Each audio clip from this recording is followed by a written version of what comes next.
آپ کو اہم خبر سے آگاہ کرتے چلیں، وزیر اعظم شاہد خاقان عباسی نے وفاقی کابینہ کا اجلاس طلب کر لیا ہے۔ آپ کو بتاتے چلیں، وزیر اعظم شاہد خاقان عباسی نے اجلاس طلب کر لیا ہے وفاقی کابینہ کا۔ وزیر اعظم نے قومی سلامتی کمیٹی کا اجلاس آج طلب کر لیا ہے۔ اہم خبر ہے، وزیر اعظم پاکستان شاہد خاقان عباسی نے قومی سلامتی کمیٹی کا اجلاس طلب کر لیا ہے،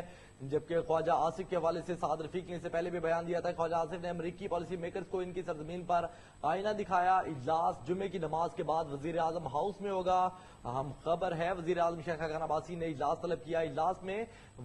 دفاع، خزانہ، خارجہ، داخلہ امور کے وزراء اور مسلح افواج کے سربراہان شرکت کریں گے۔ جمعے کے بعد اس اجلاس کا آغاز کیا جائے گا۔ اجلاس میں امریکی پالیسی پر غور کیا جائے گا اور اہم فیصلے بھی اس اجلاس سے متوقع ہیں۔ ذرائع کے مطابق اجلاس میں امریکی پالیسی پر غور کیا جائے گا۔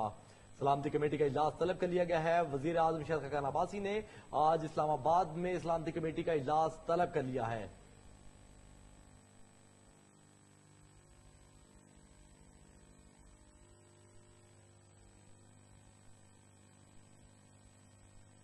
اہم خبر ہے کہ اجلاس کو ہے جمعے کے بعد جو ہے وہ شروع ہوگا، جبکہ وزیر اعظم شاہد خاقان عباسی نے سلامتی کمیٹی کا اجلاس طلب کر لی ہے۔ وزارت دفاع، خزانہ، داخلہ اور خارجہ امور کے وزراء اور مسلح افواج کے سربراہان سے ملاقات کریں گے۔ اس کے ساتھ ساتھ شرکت بھی کریں گے اجلاس کے مختلف لوگ۔ اس حوالے سے ہمارے ساتھ موجود ہیں ضمیر حسین۔ ضمیر حسین، بتائیے گا کیا سلامتی کمیٹی کا اجلاس طلب کر لیا گیا ہے، کیا تفصیلات ہیں آپ کے پاس؟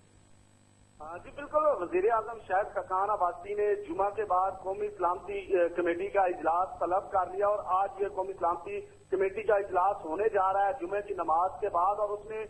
تمام مسلح افواج کے سربراہان بھی شریک ہوں گے۔ وزارت داخلہ، خارجہ کے جو منسٹرز ہیں وہ بھی شریک ہوں گے، اور اس کے علاوہ وفاقی وزراء کی بڑی تعداد اس میں شریک ہوگی۔ آج جو امریکی پالیسی ہے اس پر بھی غور کیا جائے گا، اور اس کے علاوہ جو ملک کے اندر سلامتی کے معاملات چل رہے ہیں ان کو بھی دیکھا جائے گا، اور ملک کی جو سیکیورٹی کے معاملات ہیں ان پر حکمت عملی بھی ترتیب دی جائے گی، اور بہت اہم فیصلے جو ہیں آج متوقع ہیں، کیونکہ امریکی جو پالیسی ہے اس کے حوالے سے یہ اجلاس ہونے جا رہا ہے، جس میں تمام وزراء تقریباً شریک ہوں گے، اور وزیر اعظم خود اس وزیر اعظم ہاؤس میں اس جو اجلاس ہے اس کی صدارت کریں گے، اور آج مسلح افواج کے سربراہان ہیں وہ بھی شریک ہوں گے، اور سیکیورٹی کے حوالے سے وزیر اعظم کو بریفنگ بھی دی جائے گی، اور اس کے علاوہ بہت اہم فیصلے بھی کیے جائیں گے۔ جی پھر غور آئیں گے، اور جمعے کے بعد کتنے بجے یہ اجلاس شروع ہوگا؟ جی اجلاس کا ٹائم تو تقریباً 2 بجے کے بعد کا دیا گیا ہے، لیکن نماز ادا ہونے کے ساتھ ہی جو وہ وفاقی وزراء اور تمام لوگ جو قومی سلامتی کمیٹی کے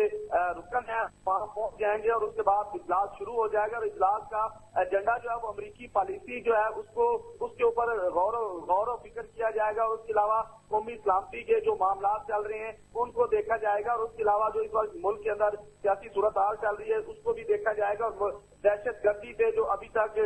جو معاملات اٹھائے گئے ہیں ان کو بھی جو ہے وہاں ڈسکس کیا جائے گا، اور پاکستان کے اندر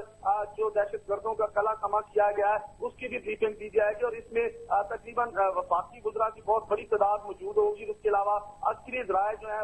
عسکری اداروں کے جو سربراہان ہیں وہ بھی موجود ہوں گے، اور جمعے کی نماز کے بعد کا ٹائم دیا گیا ہے، اور جو وزیر اعظم ہاؤس ہے اس میں یہ اجلاس ہونے جا رہا ہے، اور شاید عباسی تو وزیر اعظم پاکستان ہیں وہ اس اجلاس کی صدارت کریں گے، اور پہلے بھی قومی سلامتی کمیٹی کا اجلاس ایک ہو چکا ہے، اور آج یہ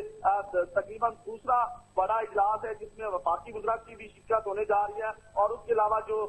بقیہ جو تمام مسلح افواج کے سربراہان ہیں وہ بھی اس میں شریک ہونے جا رہے ہیں، اور پاکستان کی بہتری کے لیے ڈسکس کی جا رہی ہے، اور ہمیشہ پاکستان کے جو معاملات ہوتے ہیں ان پہ تقریباً وزیر اعظم پہلے جو سابق وزیر اعظم تھے